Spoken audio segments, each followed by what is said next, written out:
రేపు పొద్దున్న క్రిస్మస్ వస్తుంది, అర్థమవుతుందా? తంబుర సితారనా పొద్దున్నే పాటది. మధ్యాహ్నం లో కోరడు కింద రే చర్చికి వెళ్ళావా అని వాళ్ళు అమ్మడితే, హలో మీరు వెళ్ళినా ఒకటే నేను వెళ్ళకపోయినా ఒకటే, ప్రభు ఇక్కడ ఉంటాడు.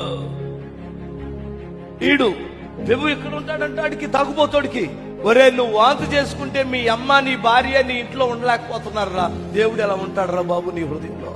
వాంతి చేసుకుంటే మీ అమ్మ మీ నాన్నే ఉండలేకపోతున్నారు, దేవుడు ఎలా ఉంటాడు?